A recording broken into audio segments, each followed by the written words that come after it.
নমস্কার বন্ধুরা, রিঙ্কু কিচেনে আপনাদেরকে স্বাগত জানাই। চলে এসেছি আজ আমি নতুন একটা রেসিপি নিয়ে। আজকের রেসিপি হচ্ছে মশলা ভেন্ডি। অনেকেই আছে ভেন্ডি পছন্দ করে না, একবার হলেও আমার মতো করে এভাবে ভেন্ডির রেসিপি বানিয়ে খাবেন। আশা করছি আপনাদের ভালো লাগবে। তার জন্য পুরো ভিডিওটা দেখার অনুরোধ রইল। মশলা ভেন্ডি বানানোর জন্য প্রথমে আমি 300 গ্রাম মতো ভেন্ডি নিয়ে নিয়েছি।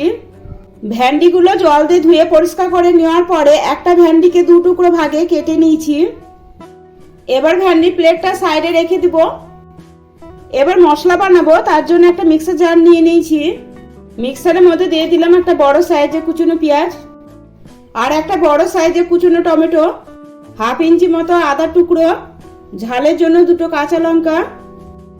এবার 2 চামচ জল দিয়ে স্মুথ পেস্ট বানিয়ে নিব। মশলাটা স্মুথ পেস্ট বানিয়ে বাটির মধ্যে ঢেলে নিয়েছি। এবার রান্নার জন্য গ্যাসের উপর কড়াই বসে দিয়েছি। কড়াইটা গরম করে নিলাম। এবার দিয়ে দিচ্ছি 2 চামচ মতো সরষের তেল। তেলটা গরম করে নিয়েছি। এবার এর মধ্যে দিয়ে দিচ্ছি কেটে রাখা ভেন্ডিগুলো। এবার সামান্য হলুদ গুঁড়ো আর সামান্য লবণ দিয়ে নাড়াচাড়া করে ভেন্ডিগুলো ভেজে নিব। গ্যাসের ফ্লেমটা মিডিয়ামে করে ভেন্ডিগুলো নাড়াচাড়া করে 3-4 মিনিট সময় নিয়ে ভেজে নিব। ভেন্ডিগুলো 4 মিনিট সময় নিয়ে নাড়াচাড়া করে ভেজে নিয়েছি। এর থেকে বেশি আর ভেন্ডিগুলো ভাজবো না। এবার একটা প্লেটে তুলে নিব। ওই কড়াইতে দিয়ে দিব 3 চামচ মতো সরষের তেল।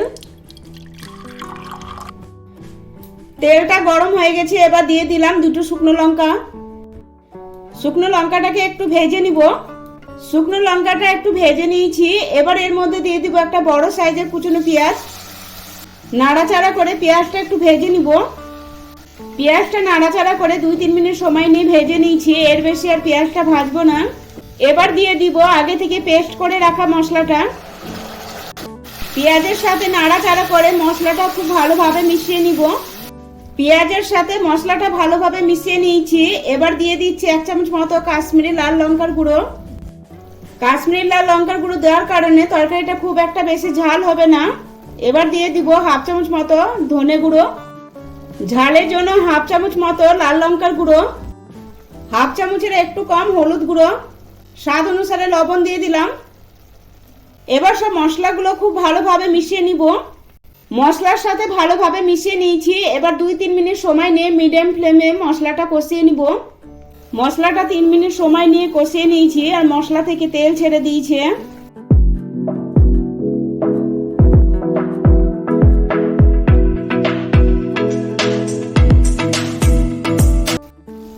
মশলার সাথে ভেন্ডিগুলো খুব ভালোভাবে মিশিয়ে নিব। মশলার সাথে ভেন্ডিগুলো ভালোভাবে মিশিয়ে নিয়েছি। এবার দিয়ে দিব 2 চামচ মতো জল। আবারও ভালোভাবে মিশিয়ে নিব। জলের সাথে ভালোভাবে মিশিয়ে নিয়েছি। এবার দিয়ে দিব 1/2 চামচ মতো গরম মশলার গুঁড়ো। গরম মশলার সাথে ভালোভাবে মিশিয়ে নিব। গরম মশলার গুঁড়োর সাথে ভালোভাবে মিশিয়ে নিয়েছি। এবার ঢাকনা দিয়ে 2 মিনিট মতো রান্না করে নিব। 2 মিনিট সময় নিয়ে মিডিয়াম ফ্লেমে রান্না করে নিয়েছি। এভাবে আমার মতো করে একবার হলেও মশলা ভেন্ডি বানিয়ে খাবেন। আশা করছি আপনাদের ভালো লাগবে। ভেন্ডিগুলো সেদ্ধ হয়ে গেছে। এবার ওপর দিয়ে ধনেপাতা কুচি ছড়িয়ে দিচ্ছি। এবার ভালোভাবে মিশিয়ে নিব। ভালোভাবে মিশিয়ে নিয়েছি। এভাবে ভেন্ডি রেসিপি বানিয়ে রুটি বা ভাতের সাথে সার্ভ করতে পারেন। তৈরি হয়ে গেল আমাদের দুর্দান্ত স্বাদের মশলা ভেন্ডি। এবার আমি একটা প্লেটে সার্ভ করে দিচ্ছি। ভিডিওটা ভালো লাগলে অবশ্যই লাইক করবেন, বেশি বেশি করে শেয়ার করবেন। আমার চ্যানেলটা সাবস্ক্রাইব করা না থাকলে আমার চ্যানেলটা সাবস্ক্রাইব করার অনুরোধ রইল।